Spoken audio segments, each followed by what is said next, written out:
বাংলাদেশ বিদ্যুৎ ও খনিজ সম্পদ মন্ত্রণালয় গত বৃহস্পতিবার জানিয়েছে, বাংলাদেশের সেই সময় অর্থাৎ ওই দিনের জন্য বিদ্যুৎ উৎপাদনের প্রয়োজন ছিল 17,000 মেগাওয়াট।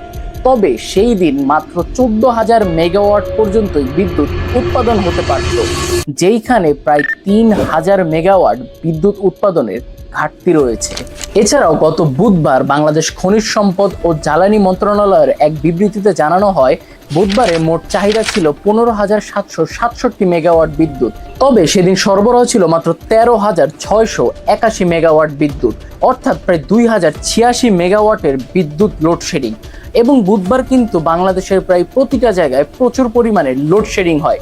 দেখেন, সরকার প্রতিনিয়তই সংসদে কিংবা যে কোনো সংবাদ সম্মেলনে বলেই যাচ্ছে যে বাংলাদেশে কোনো প্রকার বিদ্যুৎ সংকট নেই কিংবা জ্বালানি সংকট নেই, কিন্তু বাস্তবতা টোটালি ভিন্ন। এমনকি বিদ্যুৎ মন্ত্রণালয় থেকেও বলা হচ্ছে যে দেশে পর্যাপ্ত চাহিদা অনুযায়ী বিদ্যুৎ সরবরাহ করা যাচ্ছে না। তাহলে আমাদের দেশের এমপি মন্ত্রীদের সংসদে গেলে এমন কি হয়ে যায় যে তারা এই বাস্তবতাকে স্বীকার করতে পারে না? বাংলাদেশের বিশেষজ্ঞরা মনে করছে, প্রতিনিয়ত যদি এরকম ঘাটতি পড়তে শুরু করে, সেক্ষেত্রে খুব শীঘ্রই বাংলাদেশে বিভিন্ন অঞ্চলে বিদ্যুতের আরো বেশি পরিমাণে লোডশেডিং করতে হবে এবং বিদ্যুৎ সরবরাহ স্থগিত করতে হবে।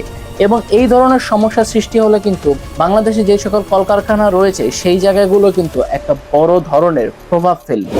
তাই এই সমস্যা থেকে মুক্তি পেতে হলে অবশ্যই সরকারকে একটা ভাইটাল রোল প্লে করতে হবে এবং খুব শীঘ্রই এই সমস্যা থেকে উতরে উঠতে হবে, যেন বাংলাদেশে কমপক্ষে বিদ্যুৎ সংকট না হয়।